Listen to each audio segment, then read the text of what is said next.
Now welcome to the stage the Senior Vice President of Commercial Sales North America for Bun-O-Matic Corporation, Greg Fisher.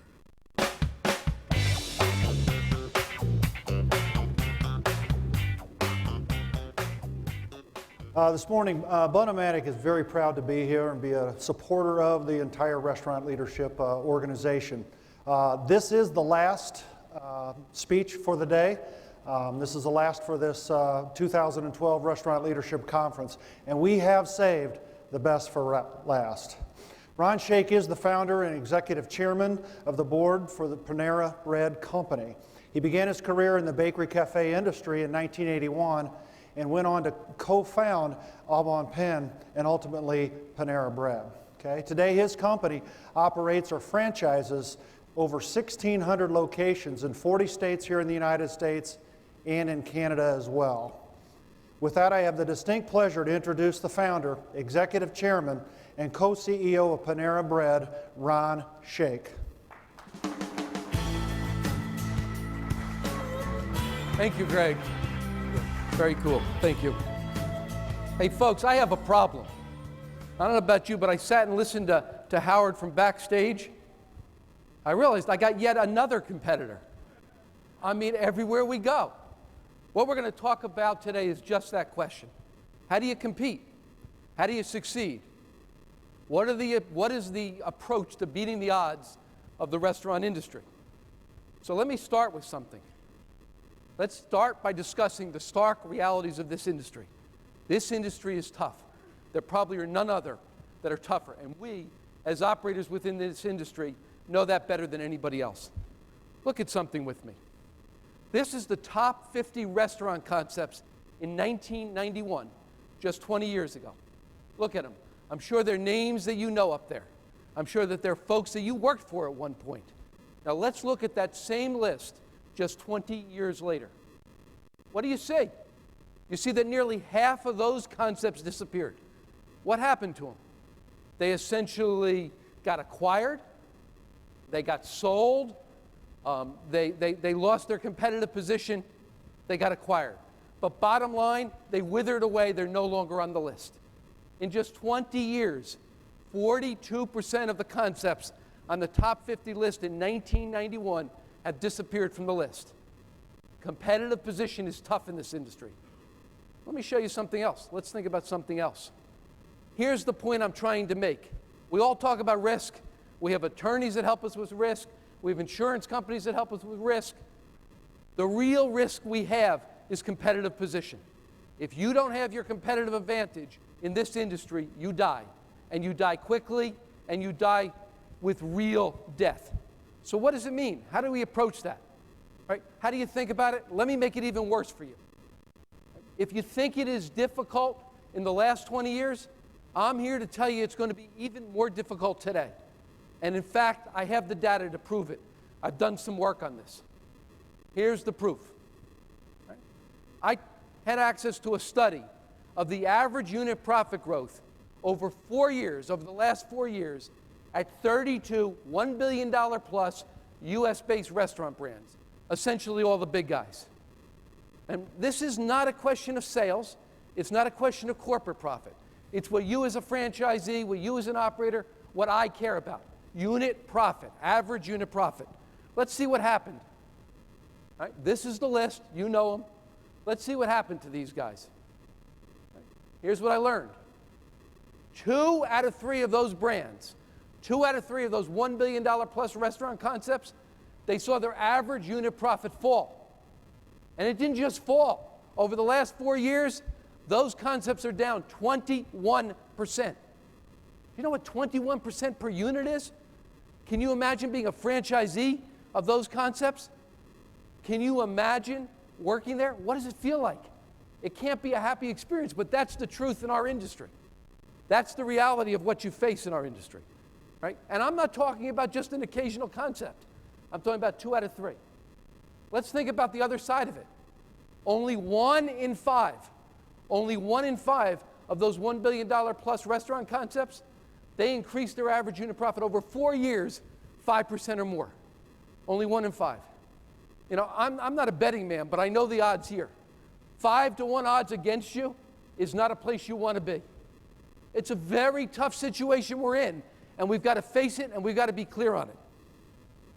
Let's think about something else. Who are the guys that have been able to beat the odds and actually do better than the odds? Who are the guys that have been able to grow unit profit? You know them: Chipotle, McDonald's, Buffalo Wild Wings, and thank God Panera's been among them. So here's the question. How do we think about what they're doing? What are the strategies they're utilizing to be able to beat the odds and compete in this very difficult, competitive environment? That's what we're going to talk about today. Let's talk about some of what they've done. Right? Number one, if you look at those concepts, almost to a concept, they provided relevant new consumer solutions that really meet consumer needs. The trick in this business is to get people to walk across the street to visit you. Right? The world doesn't need another restaurant. It doesn't need your concept. If you can't offer something that gets some customer to pass a whole group of competitors to get to you, you're not going to be here very long. And that's why relevant solutions matter. And what's the second thing? They built deep connection with consumers, often through purpose. The reality is that we live in a world where our consumers are overpromised, overhyped, and oversold. They don't care what you say. They care who you are and what you are and what's inside you. And they're loyal if you come from values. And you see that across the industry. You see it across the stories of success. In many ways, those two precepts form the basis of a philosophy called conscious capitalism. And we're going to spend a few minutes talking about that today, and we're going to use Panera as an example of how to think about it. Okay, so what is conscious capitalism? Let's start with the three principles of it. First one I want to talk about is understanding that delivering profit to shareholders is a byproduct. It's a byproduct. You can't make profit. It comes out the other end when you meet the needs of stakeholders. What do I mean by stakeholders? I mean your customers first and foremost. I mean the communities in which they live. I mean your vendors. I mean your associates. When you deliver for them, they're able to be in relationship with you and they deliver for you. It's very simple. It's got to be a win-win situation or you don't win. In fact, I will tell you something. Try going to any ATM here in Phoenix this afternoon and making a withdrawal before you make a deposit. It will not work. That's the first principle. When you make a deposit, it engenders something, it creates something, it allows you to go forward. Second precept, understanding that a higher purpose generates engagement by all constituencies. When you stand for something, people respond to it. We live in a world where there's no loyalty, and yet people want to be loyal. And that higher purpose essentially engages everybody. I have yet to ever have an associate, an employee, working for Panera who got up and said, I feel great. We made another penny a share this week. It don't matter to them. What matters to people, our customers, our associates, you as suppliers, often is what kind of company we are, who we are, and what we're a part of. Simply put, we only go through this life once. We want to be part of leaving something behind and making a difference. And the third principle is understanding the power of a culture. The power of a culture rooted in learning, self-responsibility, integrity, transparency, and authenticity. Let me tell you something you already know because you work in them. The model we use to run our corporations is essentially broken. Most of our folks bring only parts of themselves to work, particularly in our industry. And the trick for us is figuring out how to engage people so they bring their whole selves to work and actualize that in the interest of the enterprise. Okay? Let's talk about it. And let me talk about it from a context I understand, which is Panera Bread. So I will take you through the Panera Bread story in the context of conscious capitalism. Let me start. That was our first store, my first store. I opened that store in 1981 in Boston, Massachusetts, 400 square feet. But like a lot of small business guys, why did I open it? I opened it because I thought I wanted to create a restaurant, a place, an establishment where I wanted to visit. That's how I got there. I wasn't out there to make money. Nothing wrong with it. But what drove me was to do something better than everybody else was doing. And what else did I care about? I wanted to create the kind of place that I wanted to work in. The basic principles of conscious capitalism, even though I didn't understand it back then. But I guarantee you, most small business people in our industry come from that place. It's not until we get larger that we seem to lose it. And that's a discussion we can have a little bit later. So what happened from there? In 1981, 6 months after I opened that store, I merged my business with a 3-store chain called Au Bon Pain. Au Bon Pain was a French bakery cafe operator. It was going through its own troubles. We put those two companies together. And that company we formed in August of 1981 is Panera Bread today. We'll tell you how we got there and some of the decisions that got made. From that point forward, 1984, we basically created the French bakery cafe category. That led to huge competition. By 1991, we had bested most of our competition, much bigger companies. 1991, we go public. And by 1993, we're growing out the business, which leads us to this story. St. Louis Bread Company. 1993, I was talking to some friends. They asked me to meet with a couple of guys in St. Louis. I met with them. I ended up hearing about their business. It was a 19-store chain in St. Louis. They were trying to figure out whether to franchise. I, at that point, was giving them advice that they weren't ready to do so. And we decided to look at the concept further. And 6 months later, I bought that concept as Au Bon Pain Co. Inc. For $23 million. And the best part of the story, 18 years later, the guy we bought the concept from, Kenny Rosenthal, he took the money we paid him for the concept. He took that money and became our franchisee. And today he has a business 4 times larger than the business that he sold to us. And even better, the beauty of the whole story is 18 years later, I would still tell you I love Kenny and Kenny loves us.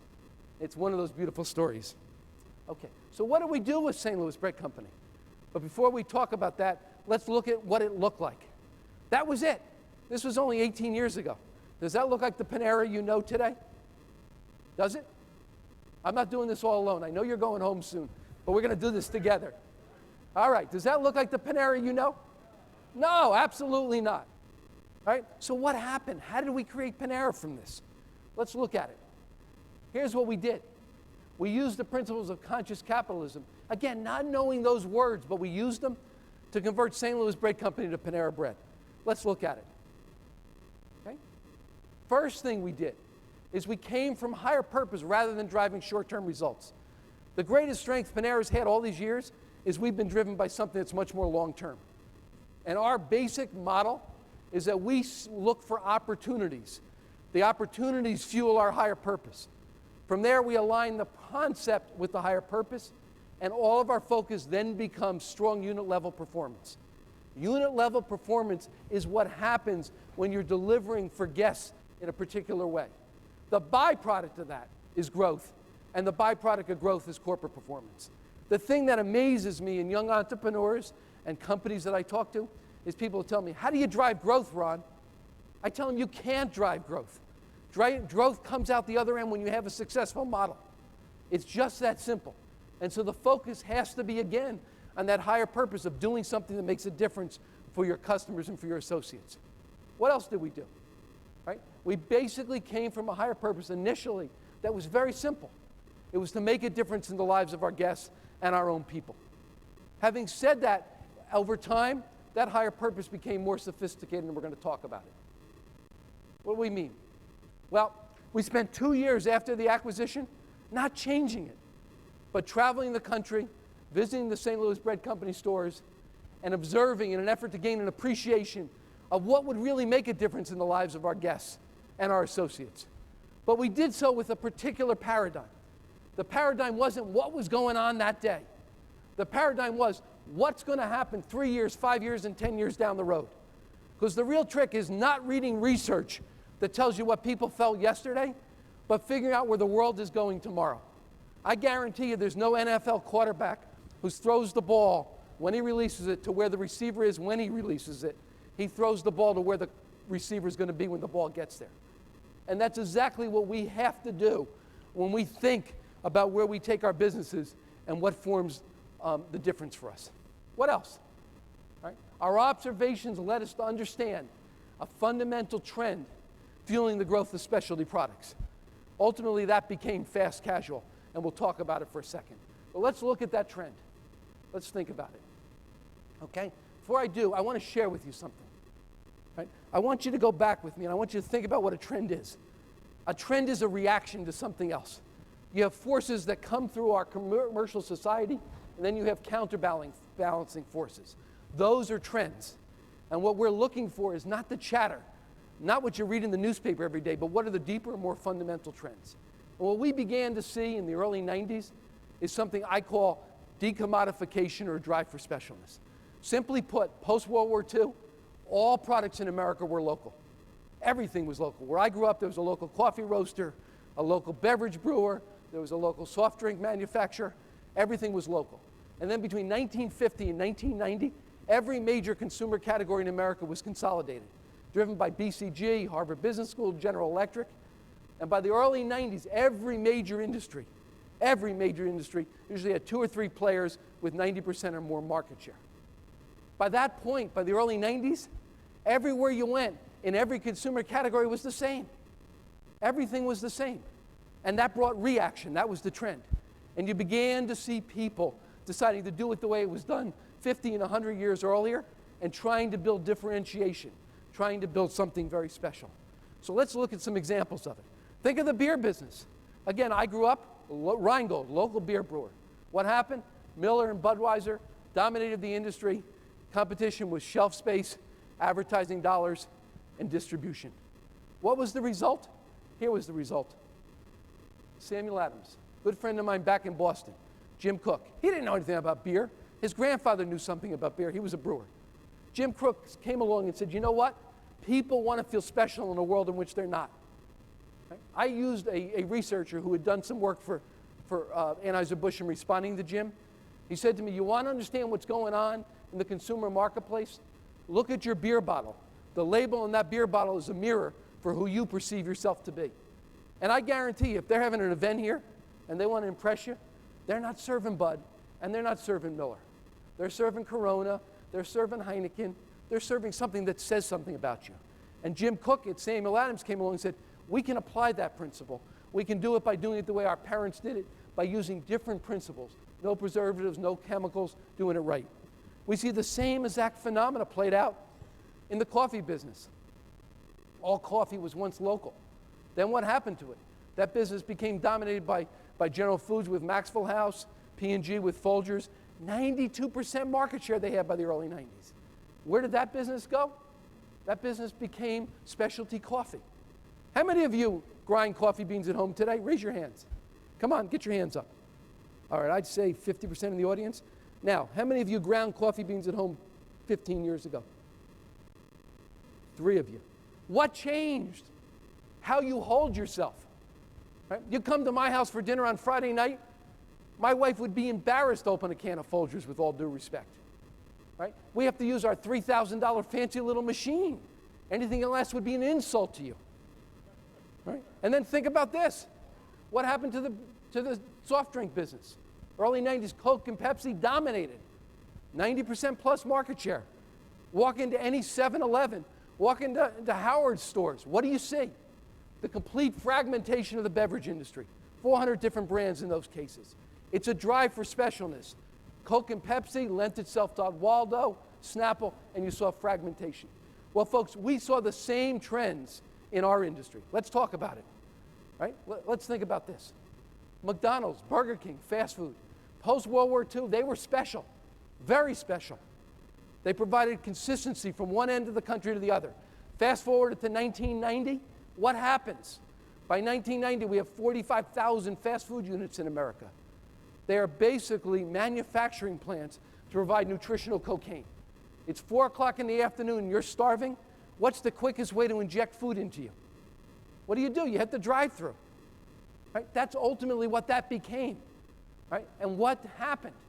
Right? People began to wake up and say, I want to feel more special in a world in which that had become a commodified, processed commercial business.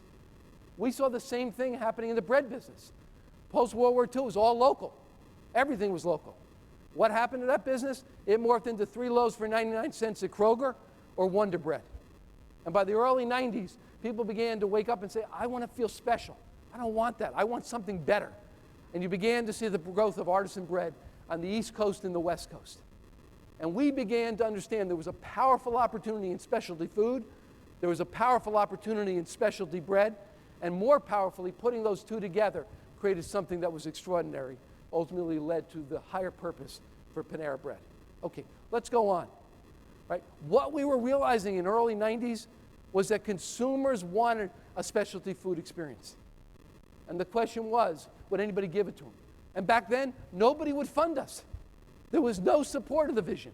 I went 5 years trying to get enough funding to get people to believe in that vision because they were in their existing paradigms and we were trying to think forward, and this had become our higher purpose. Right? So, what was our higher purpose? It took form as we set out to deliver the experience we imagined. What was that experience? Food consistent with the best traditions of artisan bread, served in warm and engaging environments by people who actually had self-respect, that weren't just extensions of the cash register, weren't just extensions of the machine. So what did we do? Based on this understanding of a higher purpose, it had finally taken form for us. We made a series of commitments. And to me, business is about commitments. It's not about reacting to your competitor. It's not about reacting to the favored vendor. It's not about reacting to research that tells you what happened yesterday. It's about trying to figure out who you are, what your higher purpose is, figuring out where the world is, and bringing those two together, and then acting on it with commitment and with power. And so we made a series of commitments. What was the first commitment we made?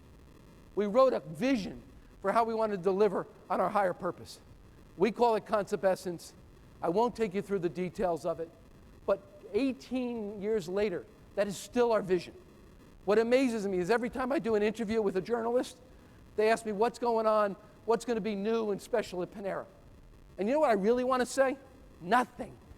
We're just trying to do the vision we've been trying to do for 18 years and get better at it. And and we don't go with the flavor of the month. We just keep trying to drive against that vision, that higher purpose that we've established, and stay focused on it. And that's how higher purpose serves you. It protects you from simply being a clone of everybody else, which means no differentiation, which means no competitive position, which means death. And so for us, this clear vision became like a North Star. For us, that clear vision is the place we sail to. Any of you sail? Yes, yes. All right, I'm from Boston. I sail. Right? When you sail, when you're bringing the boat in, you pick a point on the horizon and you sail to that point. And when the waves knock you about, you keep going to that point. That's what concept essence was for us. If you don't know where you're going, you get in a car and you don't know where you're going, you press the accelerator, you just spin. Concept essence for us was the GPS that told us where we were going. So what did that lead us to? It led us to take action. It led us to commit to handcrafted artisan bread. When we were at Au Bon Pain, we had frozen bread. Here we committed to handcrafted artisan bread made with fresh dough every day in every cafe. Seems like a nice thing to do, but it's expensive. We operate 1.5 million square feet of manufacturing. We got 300 over-the-road trucks. It's a serious business with thousands of people working in it. But it comes from a fundamental commitment we were going to do this right. Secondly, it came down to the ingredients. We were very committed to ingredients that consumers could trust as part of that vision. That's what led us to be really the first people out there with all natural antibiotic-free chicken. Right? It's led to any range of ingredient changes we made. It led to our organic elements of our menu. And it also led to letting people make choices, to saying we're going to deal with our customers not as somebody we exploit and trick and hide, but that we want them to know what's going on. And it's what led us to be the first people in this industry that I know of to, on a national basis, to release and post on the menu caloric information. We didn't wait for the government to tell us. It's the right thing to do for our guests, and if we followed concept essence, that taught us that. Let me share with you something else. It actually led us to appreciate the potential for new and relevant consumer solutions. Because we were a sandwich place rooted in our bread. That was specialty lunch. But as we began to think about it, that power, that bread credibility, gave us the permission to do breakfast. Because breakfast, in many cases, at that point, was a baked good and a beverage. And certainly the bread is the carrier for the breakfast item. It also led us to understand the power of community and the power of gathering place in our business, which ultimately took on a powerful form as well. Helped us build up the volumes. Okay, what else did it do? That principle of concept essence led us to really be committed not in an exploitative way, but to really serve the communities in which we operate. First thing it did was design. We got committed to design for its own sake, right? Design in which each store had its own designer, each store had its own feeling. It led us to free Wi-Fi, and what at one point was the largest free industrial strength Wi-Fi network in the country. And it led us to what we call Operation Donation, which is now about $150 million in cash and product contributions. But about being part of the community, being the soft touch in the community, being genuinely of the community. There's nothing that gives me more satisfaction than when I wander around a Panera and I'm in a cafe and people come up to me and say, thank you for being in our community. And it happens all the time. What else? Right? We changed the name. Right? This is still 1997. Right? That was the name. Right? We decided that we needed a new name, an empty vessel that allowed us to define our personality and give voice to our higher purpose. That's where Panera came from. We made it up. It's the voice and personality we wanted to bring to that name. Let's talk about something else, the other side to it. We talked about consumption, but the other commitment we made was to cultural values. Now, everybody talks about cultural values, and I hate that stuff. Right? I hate it because it usually means nothing. If you're lucky, it becomes a poster in the back of the cafe written by the advertising function or HR function. Right? It doesn't mean anything. For us, cultural values were not aspirational. Right? Cultural values was what we were doing and how we wanted to live our lives. In fact, if anything, when we wrote it in the early 90s, we were trying to codify the way we wanted to build the company. Very simple principles. You may not be able to read it. First one, no jerks. I wanted something else, but HR sanitized it. I think we all understand what that means, okay? But you understand the principle because a lot of you work in companies with jerks, right? And a lot of you experience jerks when you go into a counter. Rule number one, I think we all know what that means. We're in the business of serving customers. We'll break any rule if it serves the customer. Number three, no shortcuts. To me, maybe the most powerful. We master the difficult. We're not in the business of doing the simple.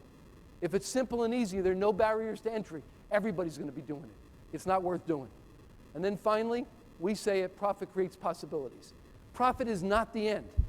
I actually care fundamentally about the long-term view, but I deliver on the short term because that gives me the credibility and the wherewithal to get to where I want to get to long-term. So what happened? What did cultural values lead us to? It led us to mastery of the tough stuff as the objective in our work. And what else did it lead it to? It led us to humanity and authenticity as the centerpiece of our culture, the core of our culture. Trying to create an environment in which we wanted to work, right? Trying to create an environment in which people could bring their, their whole selves to work. That was what we wanted to do, and that was our intent. So where did we go with it? First, it led us to equifying our team members. Right? Like many people, we played with some version of joint venture and partner manager, and we actually did it, and it's now in place. It's been there for 15 years. Right? It's been a very powerful piece. It's led to single-digit turnover in our GMs and low double-digit turnover, or medium double-digit turnover in our associates and our hourly employees. Right? We also were one of the first people who did healthcare for our people. We felt that it was fundamental and part of the package, and it mattered. Right? But if you don't take care of your people, how are you going to deliver on your higher purpose? It's just that simple. Right? You are actually, I always am amazed at people that buy fancy cars, buy an Audi and then don't change the oil. You don't take care of your people, that's the same thing. You got this expensive unit, this business you bought, and if you don't take care of them in some way better than everybody else, you don't drive down your turnover, ultimately what you're doing is you're destroying the vehicle you've got really the investment in. Right? What else did we do? We began franchising. Now, most people who come to me want to franchise for growth. That's what Kenny Rosenthal and the guys at St. Louis Bread Company originally wanted. That's not where we come from. Franchising to us was something we did when we were mature and we understood the business because we knew we had a relationship with our franchisees and we had to deliver. Maybe more importantly, we wanted to franchise because we wanted local knowledge and local operating skills. That's it.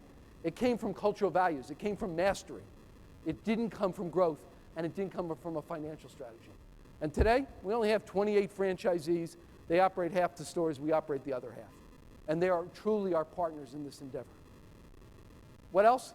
I guess I would try to bring it all together for you as Panera was going through this and say to you that taking together, bring all these things together.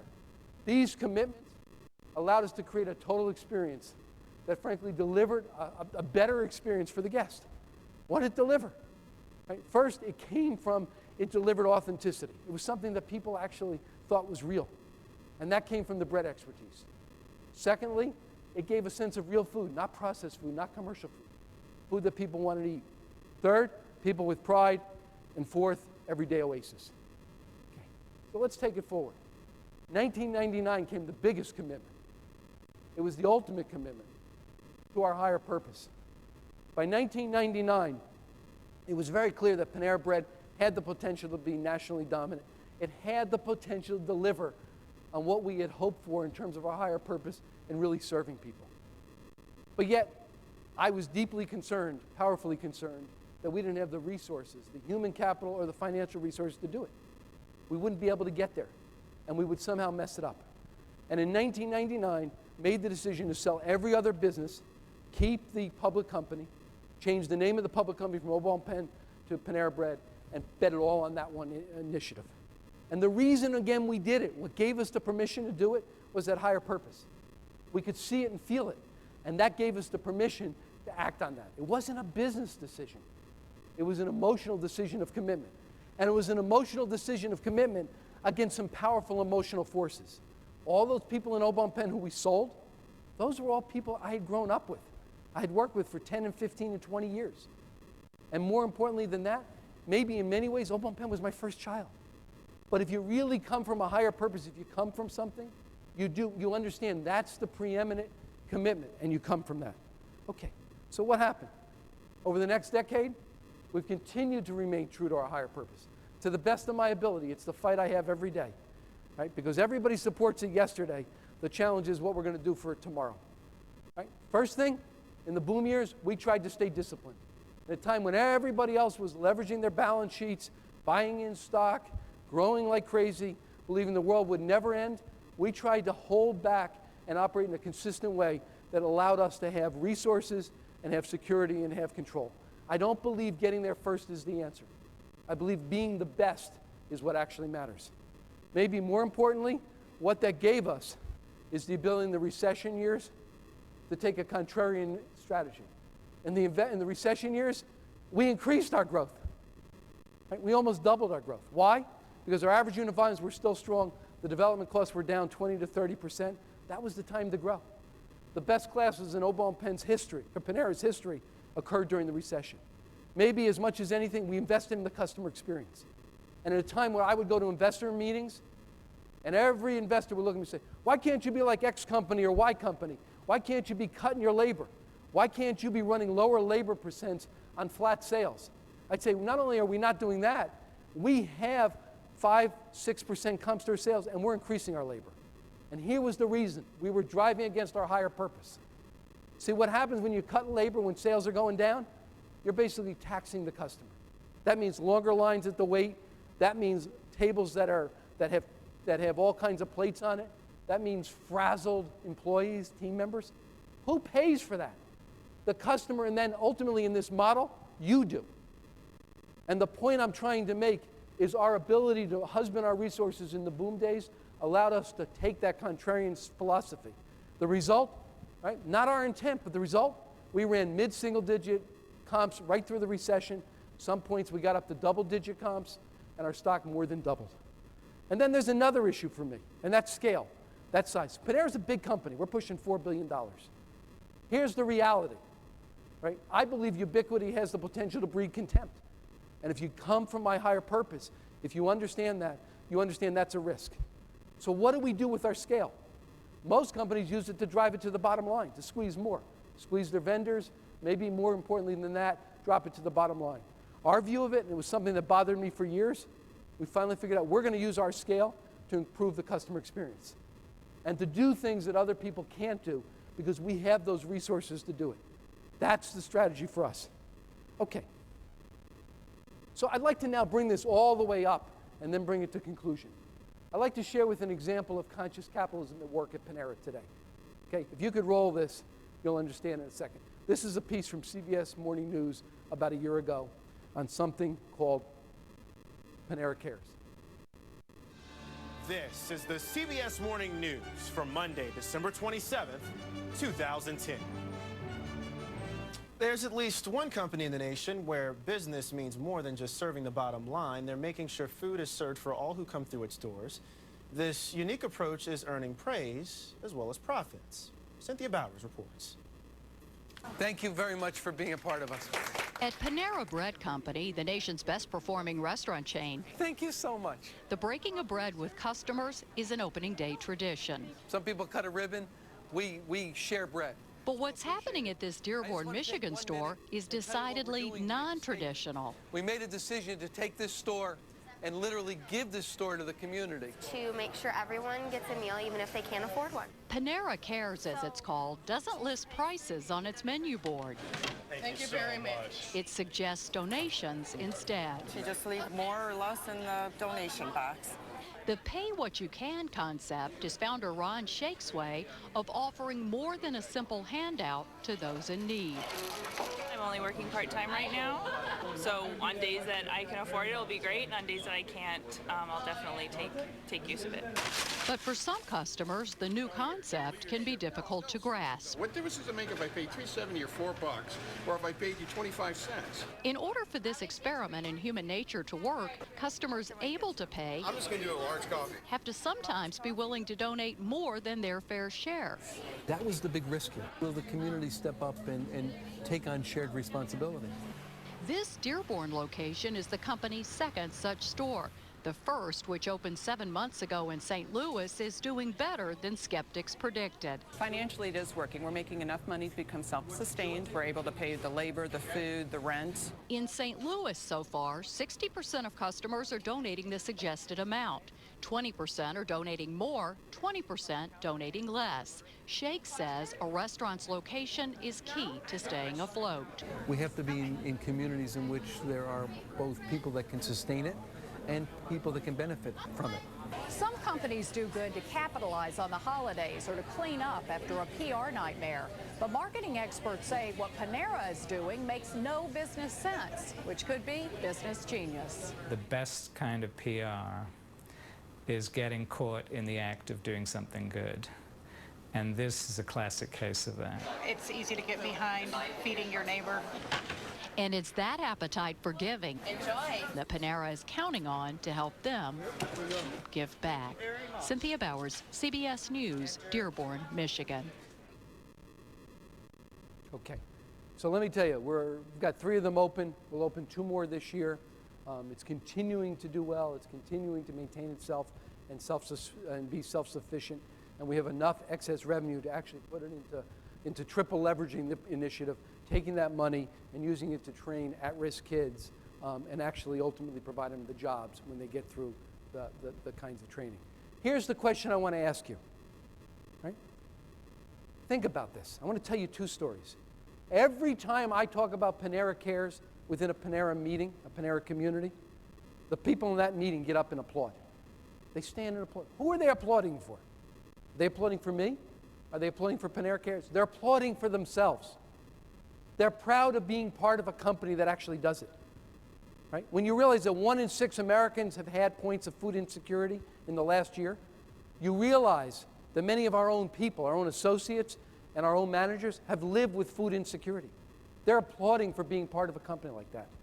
And when you realize that about 20% of the consumers we've surveyed it actually really care about this is an extension of their values, you get that it actually makes a difference to our guests. So here's the point. We went in to do good. We went in to see if we could actually make this work. We went in to test an idea. But the reality is this actually serves shareholders. The point I'm trying to make in every which way I can is, in our case at least, Panera's commitment to conscious capitalism through its higher purpose, through its stakeholder-focused orientation, and through its conscious culture, really provides extraordinary benefits to our shareholders. Now, if you don't believe me, look at this. That's the stock. And that's the stock since we committed to this higher purpose that I defined for you. Stock's up 50-fold, right? Since 1999. Give you some sense of it. And if you still don't believe me, I want you to think about this. This is a book by a guy named Raj Sadora. He's a professor up at Bentley College in Boston. And this is a book about what he calls firms of endearment, What he really is talking about is conscious capitalist companies. Right? Let's look at some of the companies that he focuses on. Stonyfield Farms, Southwest Airlines, Timberland, the Container Store, Whole Foods. For those of you that are the accountants out here, here's the data, the bottom line case for conscious capitalism. Look at this. This is the data over the last 10 years of stock growth of 3 different groups of companies. First, firms of endearment, the conscious capitalist companies. Second, the good to great companies mentioned in Jim Collins' book. And third, the S&P 500. And when you look at it over the last 10 years, you see the S&P 500 companies have grown that stock about 100%. Right? The good to great companies are up about 300%. And the firms of endearment, the conscious capitalists out there, have grown 1,000%. The point I'm trying to make to you is when you don't focus on your profit as the only end, you actually are capable of producing far more profit. And I think you know that. I think you learned that as a small businessman. I think you know that when you're a vendor and you're selling. When you make a deposit, you have something to withdraw. That's the point I'm trying to make. So here's a concluding question to contemplate as you think about building your company, your firm, whatever it is you do. How are you going to make your company an instrument of service to society, even as you fulfill your obligation to building shareholder wealth? Folks, that's how we build companies we're truly proud of, and it's the challenge for each of us. Thank you.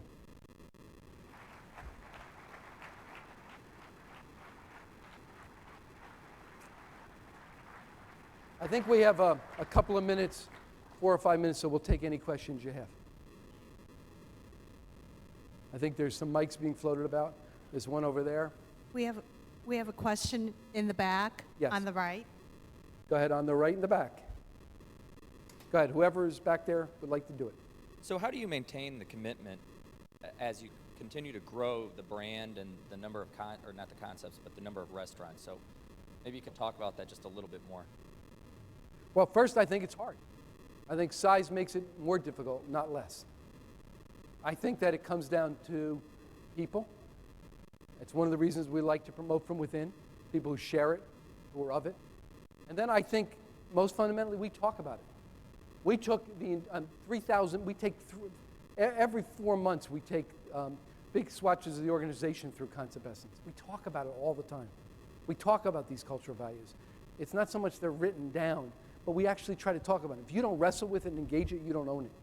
And so for us, people get, I think if you talk to most Panera people, certainly anybody in management, they absolutely get this, and they're of it, and they're part of it. But let me say something to you. Right? I don't come up here telling you that this is easy, that I know how to do it. I can only tell you my experiences. I'm not sure I would have put these words, conscious capitalist, on it until I really understood it, but I get it. And I think that all I can tell you is with every ounce of strength that Bill and I have, it's focused on trying to protect this, trying to keep ourselves future-centered, focused on delivering against Concept Essence, and running a company we're proud to be a part of. And frankly, I used to spend, I spend almost no time focused on profit. And it seems to happen. There's a question on the right side. Go for it. Hi, Ron. Thank you for being here with us. George Green from Bread & Company in Nashville, Tennessee. George. How are you? Good, man. You're one of the great restaurant success stories, you and Panera, in U.S. history. But it wasn't that long ago that you and Mr. Kane had 3 stores in Boston. And in your beginning slides, you had a lot of the big players there, the really huge ones. And in fast casual, particularly in the last few years, there have been lots of really great, small, phenomenal operators like Wildflower here in Phoenix and Scottsdale, and many others all around, and who are winning and who've beaten a lot of us in this room, me included, over the last few years. Now, you're one of the smartest and most insightful people in the restaurant business. I know you and Dan and Scott go around the country eating in lots and lots of different places. Who are some of the small operators that you really admire and respect the most? I never, ever talk about competition. I learned that all these guys are my friends, just as they're your friends. And as a rule, I really try not to speak and comment, because undoubtedly I'll leave somebody out who I care about, or I'll mess it up. So, George, I'm going to respectfully pass on your question. See me afterwards, though. We might have some comments. Okay. You have a question in the back left. Go ahead. Go ahead. Good morning, Ron. Evan Sanchez with Olo Online Ordering. Hello, So Evan. you've clearly defined your own higher purpose as Panera, but I'm curious to understand how you developed those principles. Was that a process from the bottom up, working with associates? And then if there were any companies outside of the restaurant industry that you looked at or continue to look at for inspiration? Thank you. Well, I'm not quite sure where that question was going, but I'll answer it as I heard it.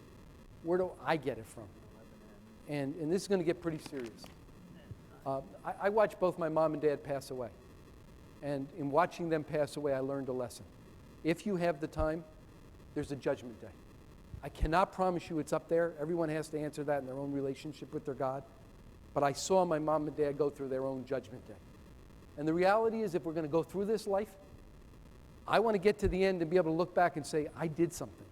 I made a difference. I broke out of the mold and I created something. And that's been the driving force of my life, certainly in the last decade and a half. And that's what drives me. I think that I look around and I look, to George's question, to the smaller companies. I look to the flexible companies. I look to the folks that are moving to the future. The reality is, the one thing that's an absolute is the future's coming. And your organization is perfectly built to do what it was built to do yesterday. And you've got to keep pushing that organization to change, because if you don't, what you did yesterday will not be good enough. And that fear of falling behind, that fear of letting down the 68,000 people that work for me, work for us, the $4.5, $5 billion of investor capital in here, the $1 billion of franchise money in here. I mean, that fear of letting those guys down is what keeps me going forward and feeling this sense of responsibility to do the hard stuff and keep changing the organization and pushing it. Where are we? Yes, sir. I think in... Oh. Yes.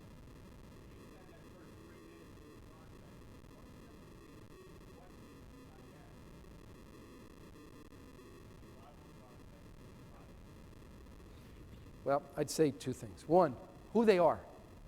What matters in their lives? What do they care about? Right? Is this just a mechanical process for them, or do they actually care about something? And then the second thing I look at is rarely the resume. What I try to look at is where they're coming from in their lives, how they made those decisions along the way, and to me, most importantly, where they're going. Because I recognize Panera is a wonderful bus to get on, and sometimes a bus to get off of.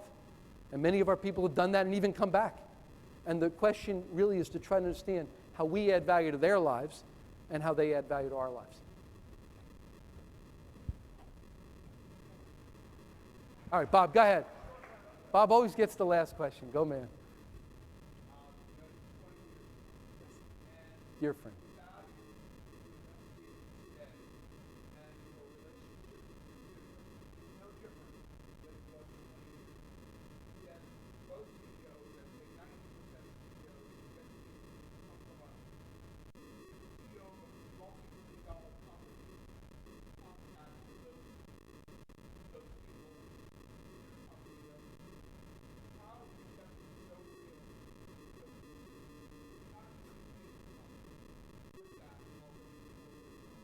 Thank you. That's a great question, Bob, as ever. It all comes from the paradigm you hold. I think Panera is not a $4 billion, 1,600 store system. What Panera really is one cafe that has to be the best competitive alternative within its blocks and a half, a couple of miles. It has to be the best competitive alternative in the businesses in which we compete. One cafe. And then we have to figure out how to execute that 1,600 times. But everything comes down to one cafe. I am even today much closer in what I'm thinking about and how I'm spending my time in trying to figure out how that one cafe competes than I have been in the last 10 years. Because that's where all the value is created. It's not created in corporate. It's not created in how I manage the street. It's not created in how I manage with the franchisees and that relationship. Right? It's all a byproduct at its most core level of what we create in that cafe. And that's where I focus, and that's what served me well from one store to 1,600. Thank you. Thank you. Thank you, Ron. Thank you. My pleasure. Ron Shaich, thanks for making a difference for us today. Thank you very much.